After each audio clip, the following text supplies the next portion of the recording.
아침 저녁으로 날씨가 꽤 차갑습니다. 곧 서리가 올 것 같죠, 그죠?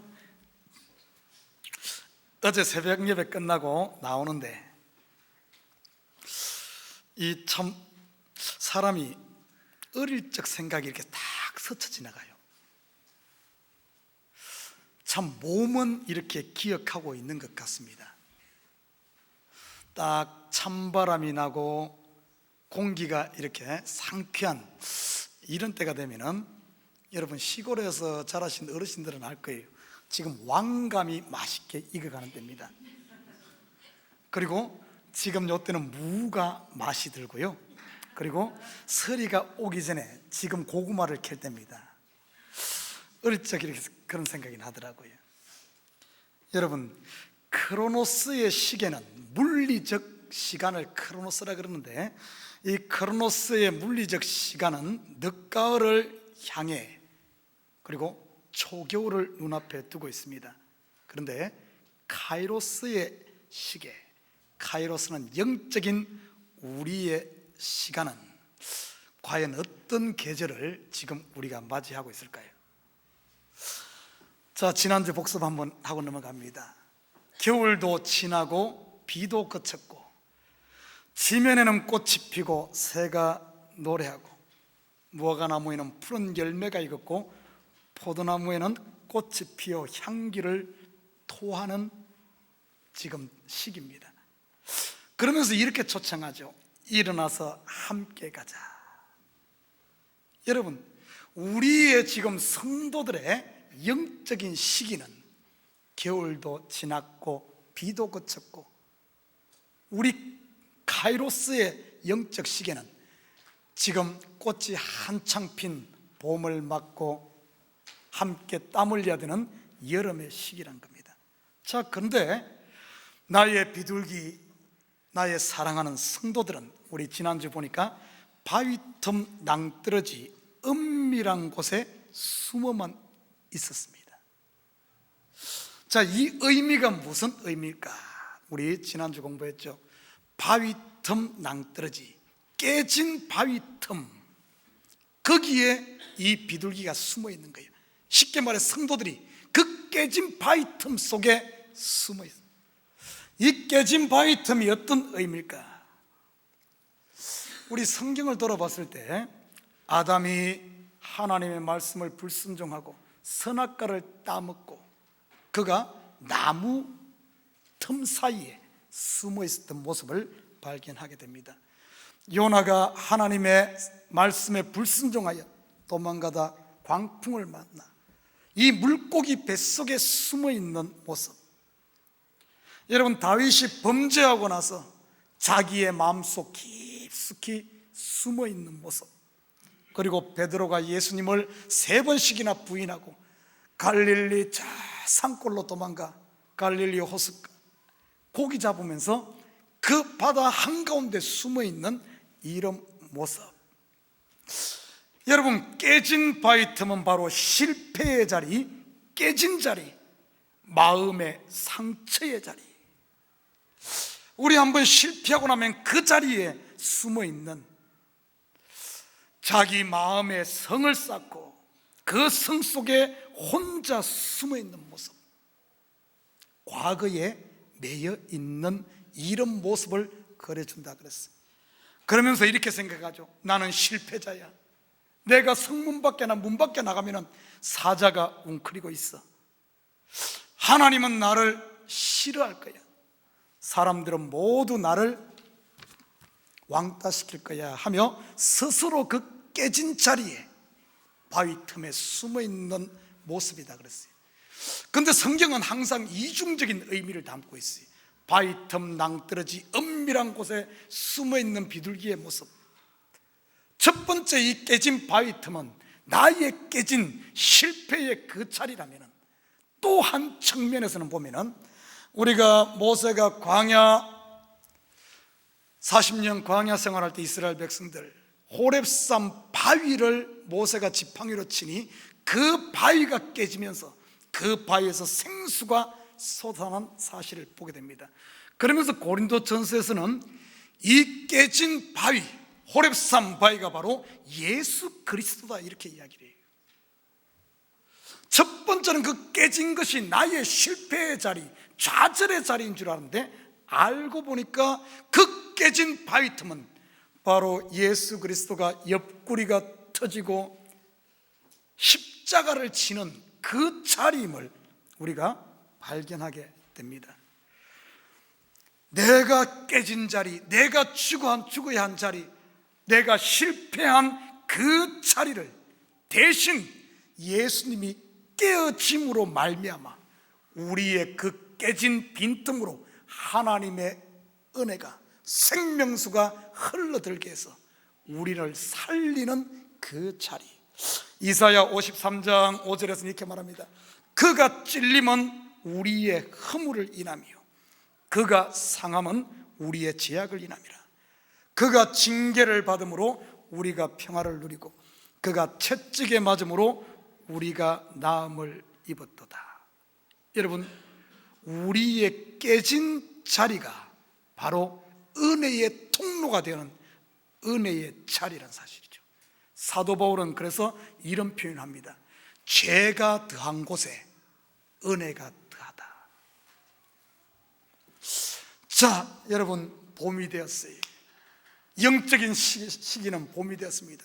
언제까지 여러분의 실패의 자리, 깨진 자리, 과거에 머물며 나는 안 돼 그러고 있겠습니까? 조금만 우리가 깊이 들여다보면 그 자리야말로 바로 예수님이 나를 구원하는 자리임을, 은혜의 자리임을 볼 수가 있어요. 그러면서 이렇게 초청하죠. 얼굴을 보게 하라. 너의 목소리를 듣게 하라. 네가 생각했을 때 너의 얼굴은 못생기고 부끄럽고 시커멓게 거슬린, 아무도 바라보지 않을 것 같지만 신랑들은 예수님은 이렇게 말합니다. 내 얼굴을 보게 하라. 내 얼굴은 아름답구나. 너의 목소리는 너무나 부드럽구나. 그러면서 우리를 지금도 콜링하고 있어요. 바위 틈에 숨어있는 우리들을 콜링하면서 부르시면서 나와 함께 가자. 자, 우리를 동역의 자리로 초청하는데 세 가지를 같이 하자 그럽니다. 첫째는 포도원을 흐는 작은 여우를 잡아라. 우리 작은 여우가 뭐라 그랬습니까? 거짓 선지자, 율법주의, 내 속에서 끊임없이 나를 유혹하는, 참 자기를 높이고 싶어하고 내 의를 드러내고 싶어하고 나를 자랑하고 싶어하는 이 작은 여우, 이거 잡아야 된다. 우리 이스라엘 백성들이 여리고성을 점령할 때 그들 가운데 아주 작은 여우가 하나 있었죠. 아간이란 존재입니다. 이 아간을 잡지 않으니까 어떻게 됐습니까?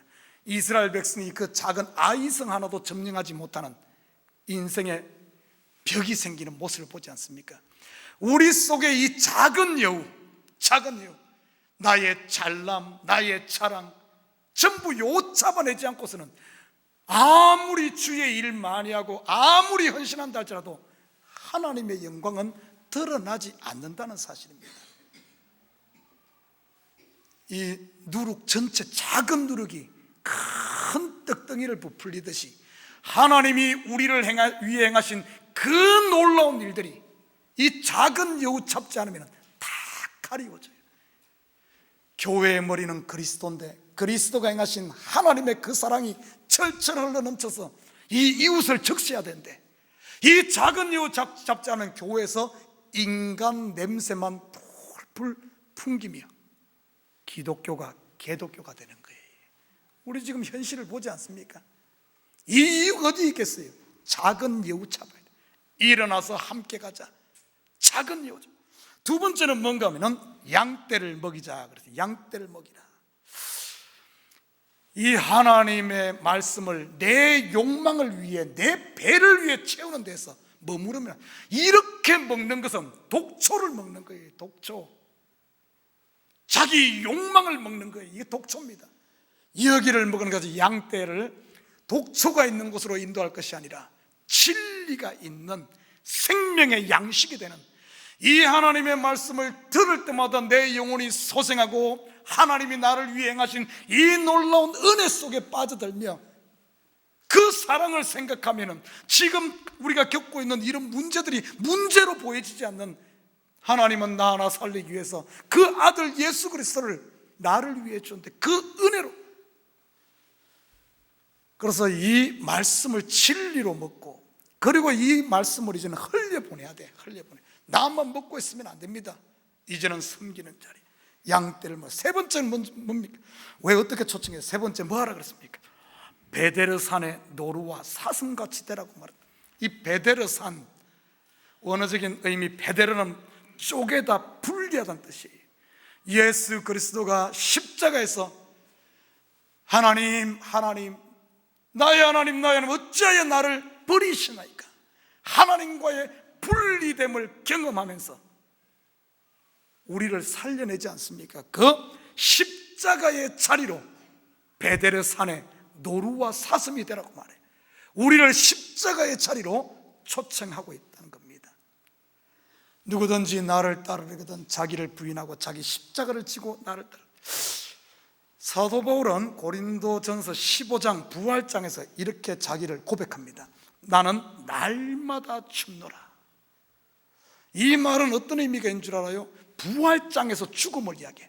나는 매일 죽노라 하는 것은 나는 매일 이 부활의 능력으로 새롭게 태어나고 새롭게 사는 능력의 삶을, 내가 죽을 때 그곳에 그리스도가 살아나는 이런 삶을 이야기하고 있습니다. 사랑하는 우리 식구 여러분, 여기까지가 지난주 복습이었습니다. 자, 내가 항상 복습할 때마다 제가 헷갈려요. 이건 뭐 내가 했던 설교인지 아닌지도 모르겠고 지난주 다 한 겁니다. 한 것을 40분 할 것을 한 5분 7분에 지금 요약한 거예요. 자, 오늘 본문으로 돌아갑니다. 자, 3장 1절 봅니다. 제가 읽겠습니다. 내가 밤에 침상에서 마음으로 사랑하는 자를 찾았노라. 찾아도 찾아내지 못하였노라. 자, 오늘 이제 우리가 읽은 3장 1절부터 5절까지는 어떤 학자들은 이 술람미 여인이 침상에서 밤에 꿈을 꾼 꿈의 이야기다 이렇게 이야기도 합니다. 그러나 저는 아무리 읽어도 꿈 이야기는 아닌 것 같아요. 이 꿈이라기보다도 술람미 여인의 그 영적인 상태, 마음의 영적인 상태를 이렇게 노래한 것 같아요. 여러분, 여기 나오는 술람미 여인은 바로 저와 여러분을 이야기하는 거예요. 우리도 신앙생활하면서 때로는 밤에 침상에서 마음으로 사랑하는 찾지만은 사랑하는 자의 예수 그리스도 신랑의 부재를 경험할 때가 있습니다. 평소 때는 주님 하며 주만 불러도 벌써 하나님이 내가 여기 있다 하며 기도의 응답이 이루어지고, 주만 불러도 내 가슴이 뜨거워지고 하나님이 나와 함께 있는 것 같은 이런 동행, 임재를 경험할 때도 있지만은 때로는 보면은 주여 주여 아무리 불러도, 한 달을 불러도 돌아오는 것은 메아리만 돌아오고 하나님이 나와 함께하지 않는 것 같은, 찾아도 찾지 못하는 이런 때가 있다는 겁니다. 자, 오늘 본문에 보면은 이런 때를 밤에 침상에서 이렇게 말하고 있어요. 왜 이런 신랑의 부재가 왔을까? 성경에 보면은 밤이란 단어는 주로 시험이나 환난, 고난 이런 것을 이야기합니다. 그리고 침상이란 단어도 긍정적으로 사용되잖아요. 미가서 2장 1절에 보면은 그들이 침상에서 죄를 꾀하며 악을 꾸미고 이렇게 이야기합니다. 우리 마태복음 9장에서도 보면은 중풍병자가 침상에 누워서 들려오는 모습을 바라볼 수가 있습니다. 이 말은 어떤 의미인가 하면은 이 술람미 여인이 정말 신랑과 함께 이런 결혼하고 아주 다 좋은 시기 보내다가 때로는 보면은 이런 인생의 환난 이런 것을 경험하는, 여러분, 왜 이 술람미 여인에게, 왜 나에게, 하나님의 자녀들에게 이런 밤이 찾아올까요? 예수 그리스도의 부재가 경험되어질까요? 왜 이런 일이 있겠습니까? 여러분, 오늘 이 비밀들을 찾아 나가야 돼요. 굉장히 중요합니다. 항상 우리가 꼭대기만, 이 뭡니까? 산 정상만 걷는 것 아니에요. 신앙생활은 정상에 있을 때도 있고 골짜기를 걸을 때도 있습니다. 자, 왜 오늘 술람미 여인에게 이 골짜기가 찾아왔는가? 오늘 이 아가서를 2장과 3장을 하나의 에피소드로 연결해서 본다면, 원래 성경은 장과 절의 구분이 없잖아요. 후대에 생긴 거거든요. 2장과 3장을 하나의 에피소드로 본다면 우리는 첫 번째 이 신랑 부재를, 이 시험을 이렇게 찾아볼 수가 있습니다. 분명 2장에서 보면은 내 신부야, 나의 비둘기야, 일어나서 함께 가자, 나와 함께 십자가 지는 자리까지, 나와 함께 자기 부인하는 자리까지 나와 함께 가자 초청했는데, 오늘 이 술람미 여인이 그 초청에 대해서 응하지 않은 것 같아요. 쉽게 말해서 말은 듣는데 액션이 없는, 우리의 삶이 따라주지 못하는 액션 없는 신앙의 상태. 쉽게 말해 신앙을 머리로만 하는, 신앙을 하긴 해, 열심히 믿는 것 같아, 뜬구름 잡는 것 같이 머리로만 하는. 여러분, 이런 신앙생활 할 때 어쩐 줄 압니까?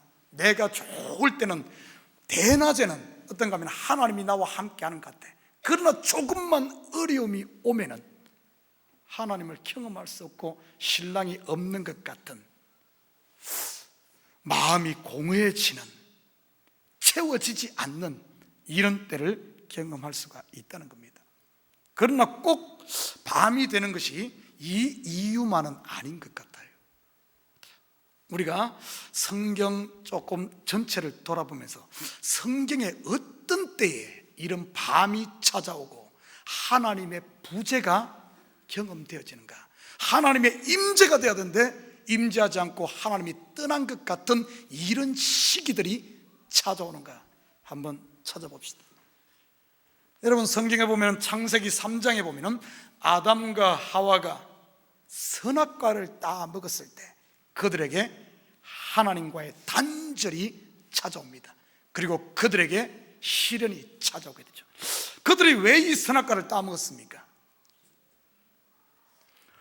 선악과를 쳐다보면 쳐다볼수록 보암직도 하고 먹음직도 하고 보암직도 하고, 저것을 따먹으면 지혜롭게 할 만큼 탐스럽게도 느껴지는, 내 속에서 유혹하는 내 욕망, 내 욕심의 소리를 듣고 그것을 추구하고 가니까 결국에는 하나님처럼 될 줄 알았는데 알고 보니까 하나님과의 단절을 가져오는 밤이 찾아오는 것을 보게 됩니다.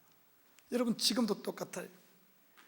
우리가 신앙생활하며 내 욕망을 쫓아가면은 임신은 행복할 것 같고 뭐가 잘 될 것 같은데 그 결과는 하나님으로부터 멀어지는 결과. 욕망을 쫓으면 안 됩니다. 교회 역사 가운데도 그래요. 이 교회들이 교회 역사, 그러니까 교회 역사를 연구해 보면은 인간의 욕망을 쫓아갔을 때 겉으로 보면 교회가 성장하는 것 같고 대단한 것 같은데 그 결과는 교회 건물은 커지고 교인들의 숫자는 많아지고 교회 재산은 늘어나는데 화려하게 바뀌는데 알고 보면 그 교회 안에 하나님이 없는, 그러다 보니까 교인들이 떠나고 나중에 보면 빈 건물만 남아서 교회가 술집이 되어지고 교회가 체육관이 되어지는 현장들을 우리는 역사 가운데, 유럽의 역사 가운데 보고 지금 미국의 역사 가운데 보고 보지 않습니까? 욕망을 쫓아가면 안 돼. 저 두 번째 보니까 어떨 때 이렇게 하나님의 부재, 하나님과의 단절이 일어나는가? 여러분, 성경의 이스라엘의 역사를 추적해 보면 이스라엘 역사 가운데 밤이 찾아온 경우들을 우리가 종종 봅니다. 우리가 잘 아는 아브라함, 이삭, 야곱, 참 하나님의 말씀을 쫓아 살면서 참 힘겨운 삶을 살았어요. 가나안 땅에, 거기서 이방에서 사는 이민자로, 우리와 똑같은 이민자로 살았습니다. 자, 그렇게 살다가 야곱 때에 와서 12아들이 되고 12 아들 중에 10명의 아들들이 요셉을 애굽에 팔아버리죠. 근데 이 요셉이 애굽에 팔려가서 나중에 보니까 애굽의 총리가 되어지지 않습니까? 애굽의 제2인자가 되어진 거예요. 말이 2인자지. 그 당시 애굽의 왕 파로는 형식적인 왕이지 실권은 이 요셉이 다 쥐고 있습니다. 그때 어떤 일이 일어납니까? 가나안의 흉년들고 다 힘든데 애굽에만 곡식이 있는 거예요. 그때 요셉이 야곱의 가족들을 다 초청하지 않습니까? 70명을 초청해서 애굽의 가장 좋은 지역, 여러분 지금도 잘 알 거예요. 아프리카 북부 지중해 연안에 돼 있는 거기 나일강 삼각주의 가장 좋은 땅, 고센 땅을 그들에게 허락합니다.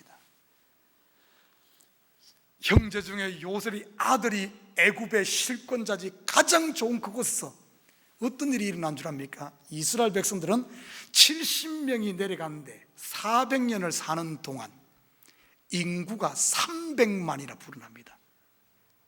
얼마나 부귀영화를 누리고 얼마나 맛있는 것을 많이 먹고 얼마나 했으면 400년에 300만이나 불어나는 어마어마한 부귀영화와 그런 것을 다 체험을 합니다.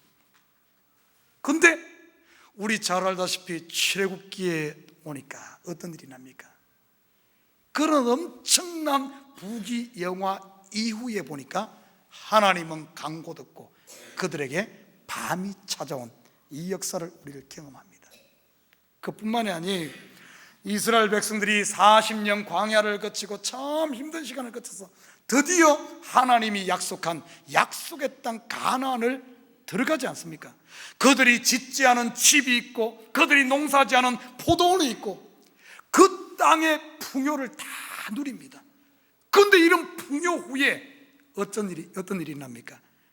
사사기에 보면은 하나님의 부재와 그들에게 밤이 찾아오는 일들을 경험합니다. 그뿐만이 아니에요. 이스라엘 역사 가운데 황금기라고 말할 수 있는 데가 언제입니까? 다윗 솔로몬 시대죠. 다윗 솔로몬 시대. 그 부귀영화 이후에 또 어떤 일이 찾아옵니까? 이스라엘의 밤이 찾아오고 하나님을 떠나는 단절되는 이런 역사. 그래서 결국에는 바벨론과 아스르에 이 멸망당하는 이런 일들을 경험하지 않습니까? 고린도전서 10장 12절에는 이렇게 말해요. 그런즉 선줄로 생각하거든 넘어질까 조심하라. 잠언서에서는 교만은 패망의 선봉이다 하며 우리에게 경계를 주네요. 여러분, 때로는 우리 성도들에게 있어 이 잘 되는 것이 복만은 아니에요. 많은 이스라엘 성경의 역사를 보면은 이 부귀영화 좋은 것 이후에 보면은 이런 또 신랑을 잃어버리는 이런 경험들을 합니다. 또 그뿐만이 아니에요. 언제 우리가 신랑을 또 잃어버린 때가 있는가? 욥기서 보면은 욥은 동방의 의인으로 불릴 만큼 아주 정직하고 깨끗하게 산 사람입니다. 그런데 이 욥에게도 하나님의 부재를 경험하고 그에게 밤이 찾아오지 않습니까? 왜 그런 일이 일어났을까? 욥이 잘못해서 그랬을까? 아무리 둘러봐도 자기가 잘못한 것 없어. 교만한 것 없고. 그런데 왜 이런 일이 찾아왔나? 나중에 보니까, 결론적으로 보니까 하나님께서는 욥의 신앙을 율법적인 신앙에서 은혜 신앙으로 업그레이드 시키기 위해서 그를 연단하고 그를 훈련했던 이런 과정을 통해서도 우리 인생에 밤이 찾아오고 잠시 하나님이 자기 자신을 숨기는 이런 때가 있다는 사실입니다. 여러분, 혹시 여러분 인생 가운데 지금 밤을 경험하고 있지는 않습니까? 여러분 신앙 가운데 예수님이 항상 옆에 있는 것 같이 단단한 동행을 합니까? 아니면 오늘 술람미에처럼 사자도 찾지 못하는. 여러분 그런데 한번 보십시오. 성경에 보면 성경에 일반적으로 우리 성도들이 생각했을 때 밤은 아니면 시험, 환난, 고난은 아니면 하나님의 부재는 부정적으로만 생각하기 쉬운데 그렇지 않다는 사실입니다. 성경에 보면은 밤은 언제나 아침을 부르게 돼 있고요, 심령의 가난은 우리에게 하나님께서 참된 부요로 인도하게끔 하는 하나의 과정이고요, 가장 낮은 자리는 가장 높은 곳으로 올리기 위한 하나님의 움츠림인 줄 믿습니다. 성경은 그래서 출발을 저녁부터 시작해요. 저녁이 되며 아침이 되니 이는 첫째 날이라. 자, 우리 2절로 넘어갑니다. 2절에 보니까 이 1절에서 보니까 이에게 밤이 오고 신랑을 못 찾으니까 이 신부가 어쩐 줄 압니까? 그때서야 일어나는 거예요. 2절, 이에 내가 일어나서 성안을 돌아다니며, 때로는 하나님께서 우리 일어나라 그러는데 안 일어나면은 때로는 이렇게 해요. 하나님께 절대 포기하지 않습니다. 하나님이 우리를 포기하잖아요. 그런데 2절을 가만히 보면은 이 신부 술람미가 일어나서 성안을 돌아다니며 마음에 사랑하는 자를 거리에서나 큰 길에서나 찾으리라고 찾으나 만나지 못하였노라. 찾으면 금방 탁 만나면 좋은데 찾아도 만나지지가 않는 거예요. 우리 옛날 어린 시절에 이런 만화 영화가 있었습니다. 엄마 찾아 산만리. 아는 사람만 알아. 이 젊은이들은 몰라. 엄마 찾아 산만리. 참 그거 아마 성경에서 나온 것 같아. 오늘 본문을 보니까 술람미가 신랑 찾아 산만리, 예수 찾아 산만리. 근데 찾아도 찾아지지가 않아. 왜 못 만났을까요? 성안을 돌아다니며 큰 길에서 아니면 거리에서 찾으려고 했는데 만나지 못했어. 찾아야 되는데 왜 못 찾았을까? 우리 성경 한번 볼까요? 마태복음 6장 5절 한번 넘겨주십시오. 우리 같이 한번 읽습니다. 시작. 또 너희는 기도할 때 외식하는 자와 같이 하지 말라. 그들은 사람에게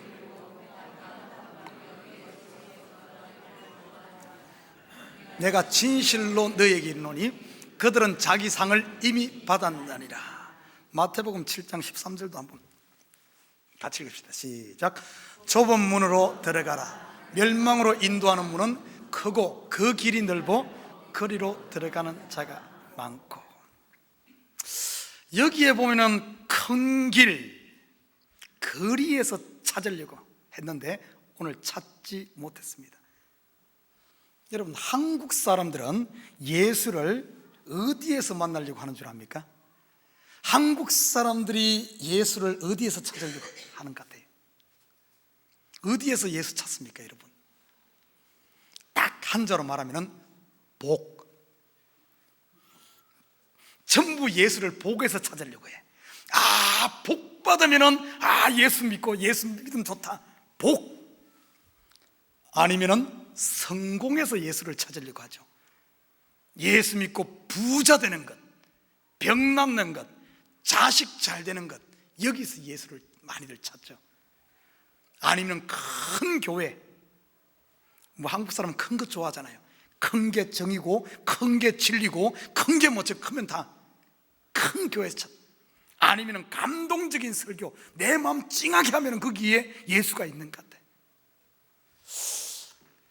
여러분, 성경에 보면 예수님 탄생 시에 동방 박사들이 아기 예수 찾아 산만리, 저 동방에서부터 예수를 찾아왔습니다.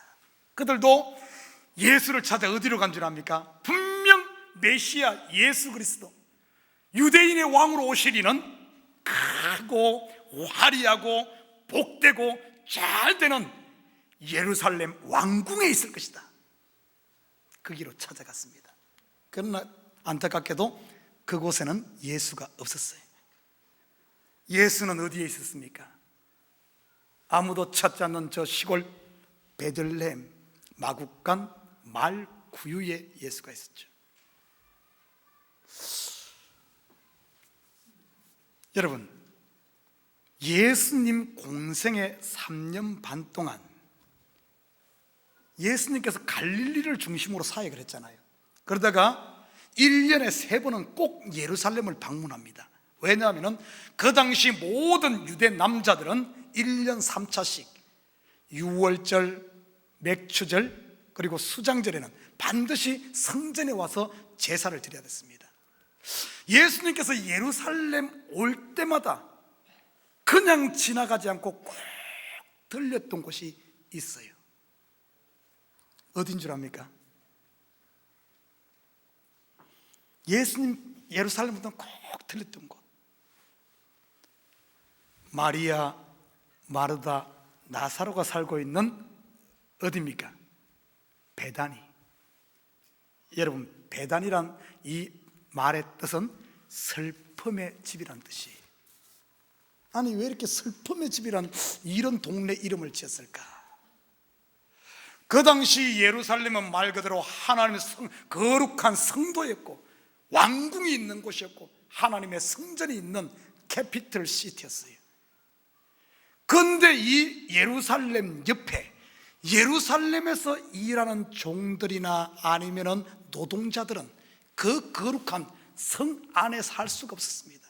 여러분, 부자들, 힘 있는 자들, 권력자들, 종교 지도자들, 그러다 보니까 그 성 안에 살지 못하고 그 성에서 떨어진 성 밖에 이런 사람들이 사는 곳이 베다니. 그래서 이름도 슬픔의 집. 여러분, 롱아일랜드에 가보면 롱아일랜드도 비슷한 흔적들이 남아 있습니다. 여러분, 롱아일랜드에서 아주 미국의 초부자들이 사는 동네가 있죠. 플러싱이만 사니까 알 수가 있나? 몰라도 플러싱이라도 상식으로 알아놓으시죠. 저 롱아일랜드 가면 브룩빌이라는 곳이 있어요. 브룩빌, 올드 웨스트베리, 그리고 사우스햄턴, 이런 데는 미국의 초부자들이 사는 데입니다. 자, 이런 아주 부촌 가까운 데 보면은 아주 가난한 사람들이 사는 또 동네가 있어요. 꼭 올드 웨스트베리 옆에도 그런 데가 있습니다. 이게 뭔가 하면 그 당시 부자들 동네에 어찌 종들이, 종업원들이 거기 같이 살 수 있겠습니까? 거기서 일하기 위해서 바로 옆에 일하는 사람들만 사는, 종들만 사는 이런 데서 출퇴근하기 위해서 그런 작은 마을이 있습니다. 여러분, 예수님께서 예루살렘 갈 때마다 빠지지 않고 들렸던 곳이 바로 성 밖에 있는 베다니. 예수님은 언제나 그곳에 있었습니다. 여러분, 지금 예수를 어디에서 찾고 있습니까? 부귀, 영화, 큰 것, 이런 데서 찾고 있지 않아요? 우리 성경 한번 볼까요? 예수님이 어디 계신지. 히브리서 13장 12절에서 13절. 그러므로 예수도 자기 피로써 백성을 거룩하게 하려고 성문 밖에서 고난을 받으셨느니라. 같이 읽습니다. 시작. 그런즉 우리도 그의 치욕을 짊어지고 성문 밖으로 그에게 나아가자. 예루살렘 거룩한 성 안에 예수가 있을 줄 알았는데 뜻밖에도 예수는 십자가를 지고 성문 밖에, 뜻밖의 그곳에 장수했어요. 이 시대도 그래요. 많은 사람들이 예수를 안락한 장소, 잘 아는 곳에만 찾으려고 하는데 과연 예수님이 그곳에 있을까? 언제나 예수님 보면 익숙하지 않은 곳, 내가 싫어하는 곳, 많은 사람들이 내가 다른 건 다 해도 그것만은 하나님, 내 그것만은 못하겠습니다. 어쩌면 바로 그것에 예수님이 계실 수 있어요. 하나님, 내가 다 이해하고 다 용납하고 다 해도 그 인간만은, 저 인간만은 안 됩니다. 하나님은 어디 계신 줄 알아요? 저 인간 속에 있어. 성문 밖, 모두가 성 안에 살고 싶어 하는데 그 성문 밖에 예수가 있고, 너희들도 성문 밖으로 나와 함께 가자.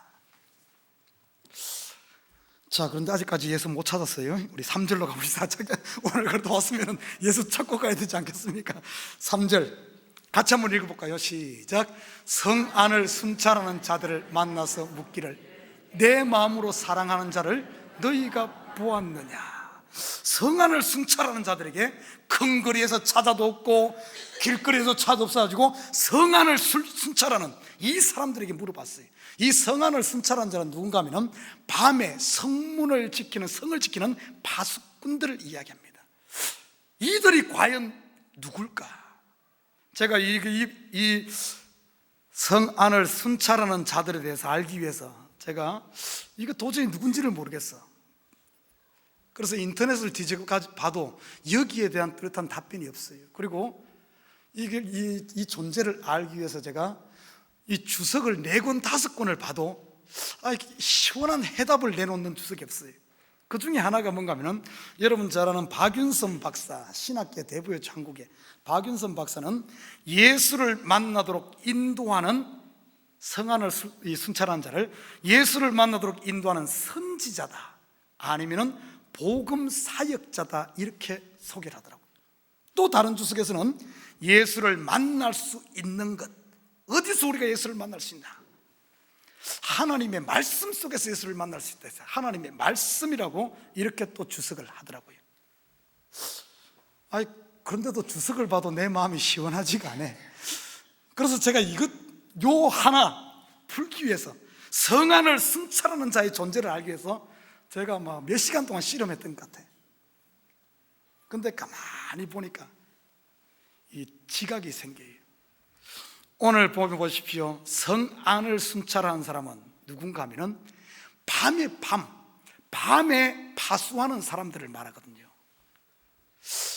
밤임에도 불구하고 그들을 지켜주는 빛의 역할을, 작은 빛의 역할을 감당하는 사람이 이 성 안을 순찰하는 자고, 그런데 또 깊이 들여다보면 이 사람들에게 물어봐도 이 사람들이 정확한 답변을 내놓지 못합니다.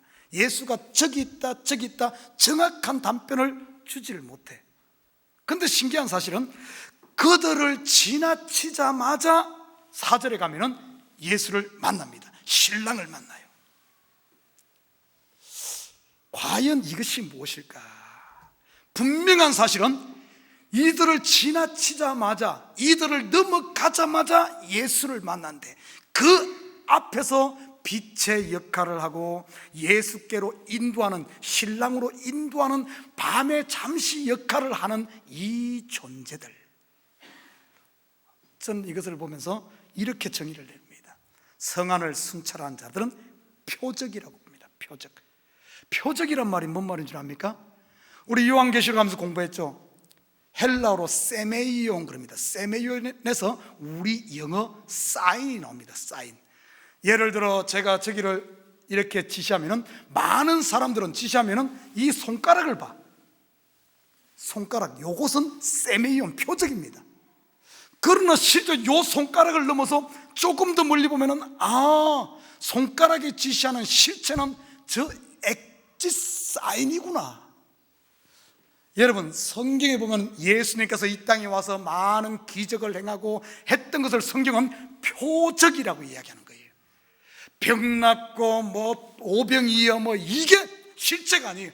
그것을 통해 진짜 우리에게 양식을 주시는 하나님 자신, 예수가 바로 하나님이, 그걸 봐야지. 예수 믿으면 먹을 것 생긴다 그러대, 예수 믿으면 병 낫는다 그러대, 예수 믿으면 뭐가 되면 귀신 쫓아낸다 그러대. 그게 실제가 아니에요. 그것을 통해서, 쌓인 손을 통해서 실체로 가야 돼. 실제. 여러분, 그런 측면에서 봤을 때 우리 구약의 율법도 표적입니다. 성전도 표적이에요. 육신으로 오신 예수도 표적입니다. 그걸 통해서 뭘 보는가 하면 실체를 보는 거예요. 실체는 뭡니까? 왜 하나님이 성전을 주고 예수를 보내고 이 땅에 모든 걸 했습니까? 실체는 하나님의 사랑. 내가 너를 이렇게 사랑한다.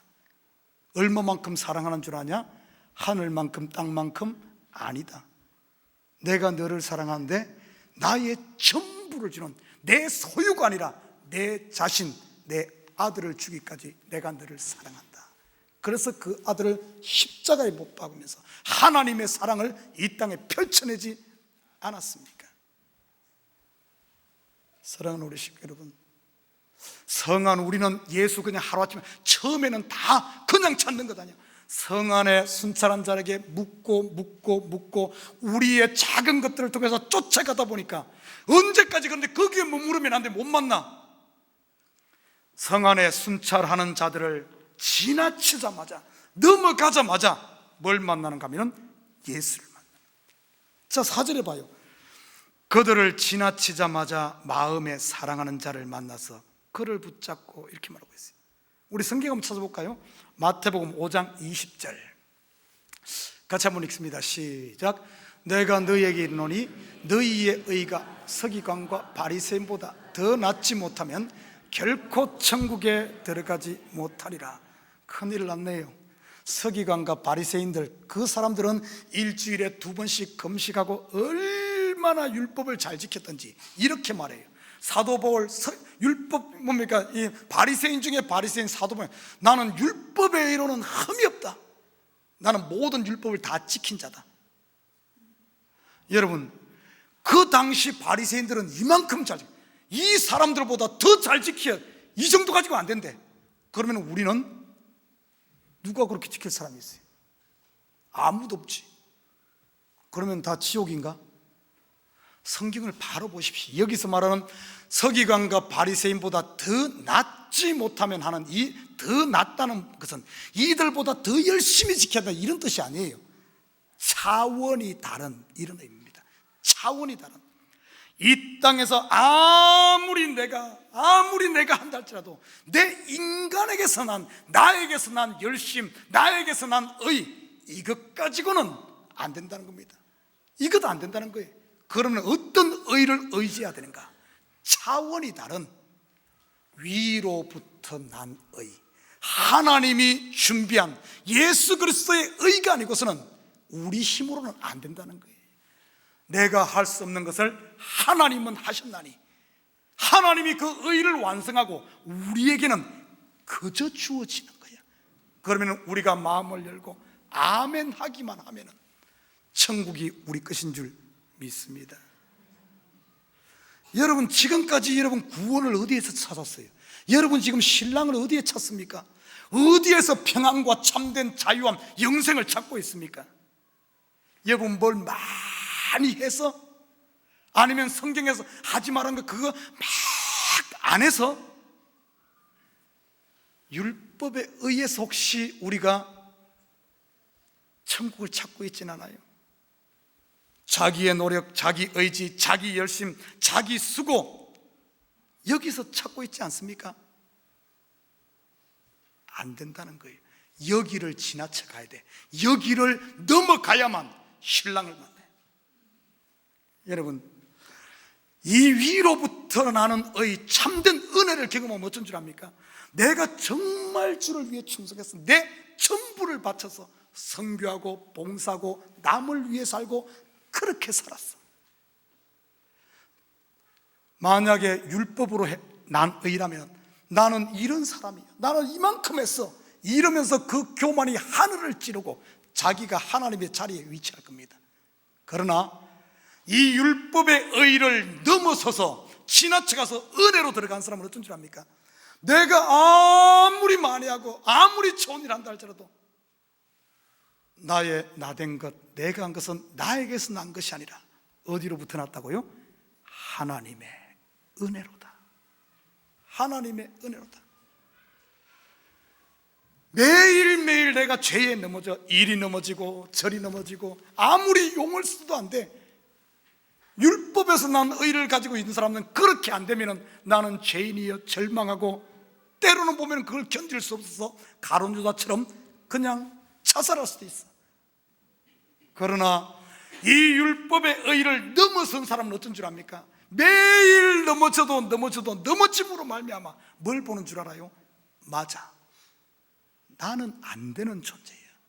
맞아, 나는 이런 존재야. 그 봐, 내가 얼마나 해도 똑같은 죄에 넘어지면서 맞아, 나는 안 되는 존재야. 그럼에도 불구하고 하나님은 이유 여하를 묻지 않고 하나님의 그 의로, 하나님의 은혜로 덮으시는 그것을 경험하면서 그 안 되는 자리, 실패의 자리에서 오히려 하나님의 은혜를 경험하는, 잘 돼도 하나님의 은혜, 못 돼도 하나님의 은혜, 참된 자유와 평강, 신랑을 만나는 줄 믿습니다.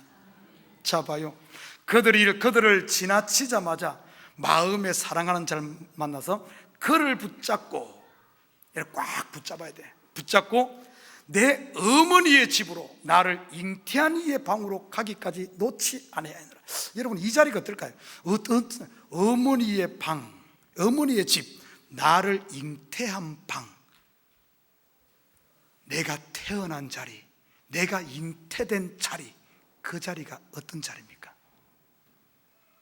여러분이 어떻게 하나님의 아들로 태어났죠? 처음 자리, 예수 그리스도의 십자가의 은혜로 말미암아. 내가 뭐 해서 그런 것들, 아직 내가 죄인 되었을 때 그리스도께서 나를 위해 죽으시는 그 처음 자리, 은혜의 자리, 그 자리로 가야 된다는 거예요. 그 자리로 가서 그건 놓지 않아야 돼. 꽉 붙들어야 돼. 희한하죠. 우리 신앙은 묘해요. 처음으로는 다 은혜로 시작했다가 조금만 지나면은 다 율법으로 돌아가, 자기 잘남으로 돌아가. 그러므로 말미암아 신랑의 임재를 놓쳐버리고 신랑이 부재하는. 우리 성경 한번 찾아봅니다. 요한계시록 2장 4절에서 5절. 그러나 너를 책망할 것이 있나니 너희의 처음 사랑을 버렸느니라. 한 절 더 같이 읽습니다. 시작. 그러므로 어디서 떨어졌는지를 생각하고 회개하여 처음 행위를 가지라. 만일 그리하지 아니하고 회개하지 아니하면 내가 내게 가서 내 촛대를 그 자리에서 옮기리라. 에베소 교회 열심도 많고 충성했던 교회입니다. 그런데 어느 순간 보니까 이 처음 자리를 잊어버렸어. 은혜를 잊어버렸어. 예수 신랑이 그냥 구제돼 버렸어요.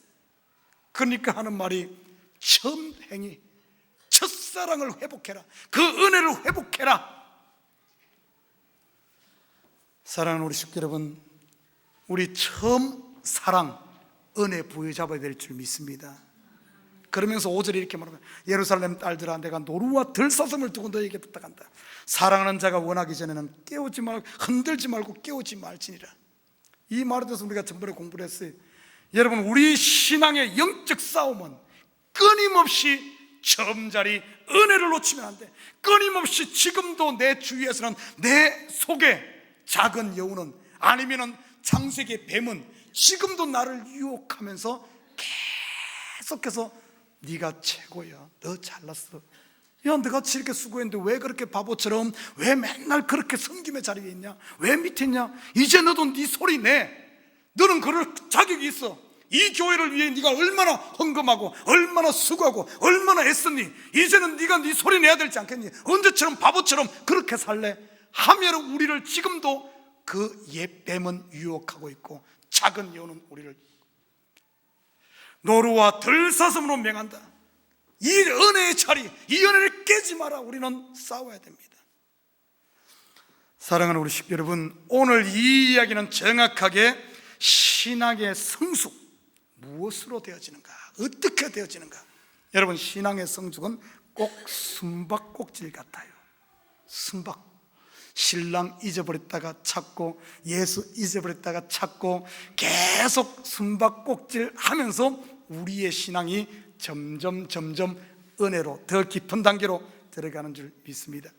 신앙의 여정을 보면은 처음은 전부 내 마음, 자기 속에 갇혀 있는 게, 자기 중심, 내 마음에서 이제는 일어나서 어디로 가야 되는가 하면은, 오늘 보니까 신랑을 찾잖아요.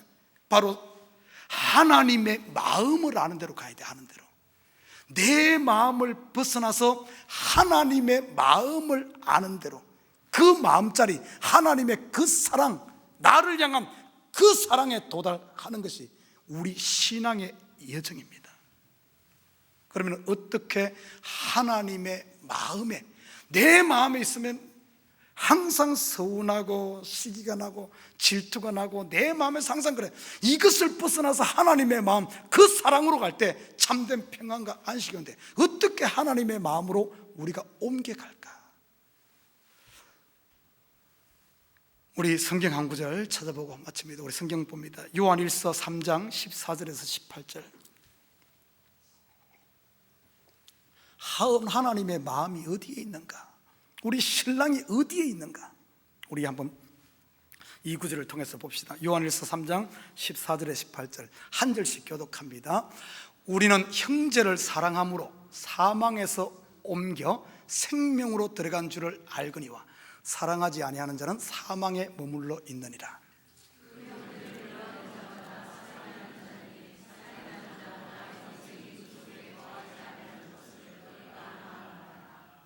그가 우리를 위하여 목숨을 버리셨으니 우리가 이로써 사랑을 알고 우리도 형제들을 위하여 목숨을 버리는 것이 마땅하니라.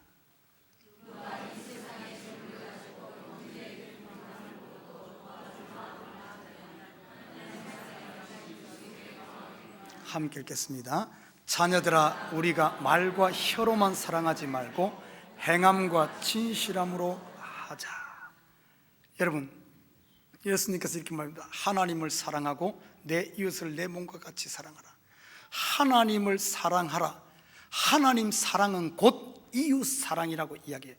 하나님의 가슴은, 하나님의 마음을 우리가 글로 옮겨가는 것은 결국에는 어디로 옮겨가는 건 줄 압니까? 내 이웃의 마음, 내 형제의 마음. 저 인간만 없으면 좋겠다. 그 인간의 마음. 내가 그 인간 때문에 내가 오해하고 있잖아요.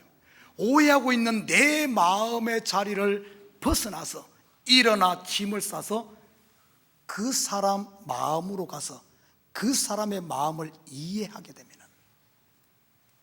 남편은 아내의 자기 마음을 벗어나서 왜 아내가 나에게 밥도 제대로 못 해주나, 청소는 왜 안 하나, 아내는 남편에게 저 인간은 왜 돈도 안 벌어오고 이러나, 교회 오니까 성도들은 목사의 마음을 알지만 왜 목사님은 설교 길게 하나 목사는 왜 성도들이, 저 인간은 지난주에 내가 주일날 늦지 말고 오라 갔는데 또 늦어.